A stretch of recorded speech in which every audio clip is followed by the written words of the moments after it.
What's going on, YouTube? It's Bradley again, here with another video for you guys. This one's going to be about Vivarium wood. Here's a few popular pieces of wood I have here. So there's some wood that I won't use in a vivarium. I don't have it here. I wouldn't use grape wood. It gets moldy and it doesn't hold up to the humid conditions of a vivarium. So I don't use it. And another one is bamboo. I don't like the way it looks, and there isn't any bamboo in a dart frog environment, so therefore I don't use bamboo. So these two woods you can find commercially, Petco, Petland, PetSmart, and these you can find at exotic pet stores or dart frog vendors. I'll tell you guys where I got these two from, and I'll leave links for them as well. This is a piece of monopia. You can get this both commercially and from an exotic store or vendor. It's pretty good. It's a pretty heavy piece of wood. It feels like a club. Zoomeds makes these, and Zoomeds also makes these pieces of Malaysian driftwood. But if you want to get a real big piece, you have to go to a fish store or an exotic pet store that has these guys.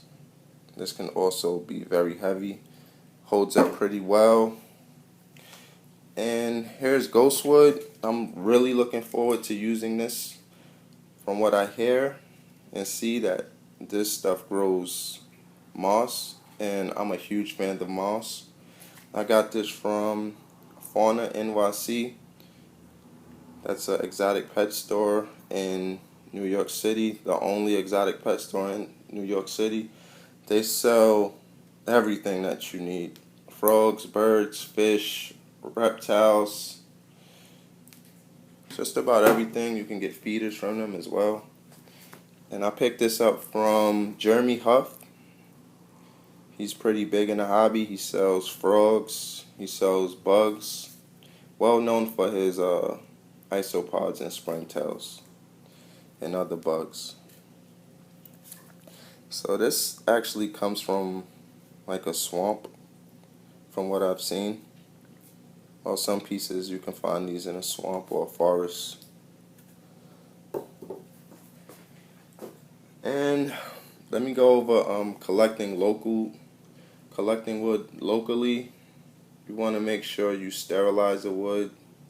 So from what I understand, putting it in the oven isn't enough. So you'd have to pressure cook it or steam it. I've used local wood, but I've let it sit in my house over time, and I've also baked it, put it in the oven.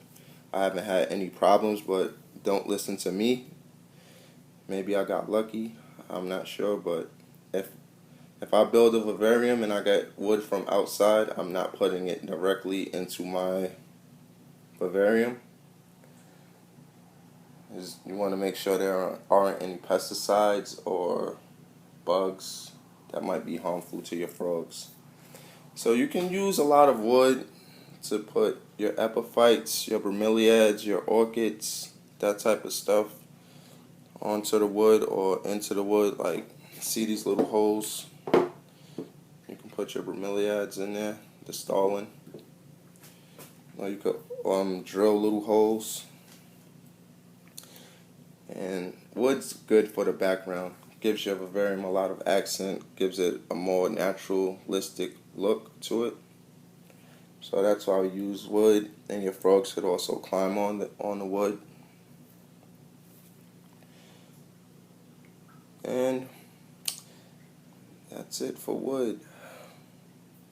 Sorry I kind of closed out like that, but it's always good to have a piece of wood inside of your vivarium. Gives it a beautiful look.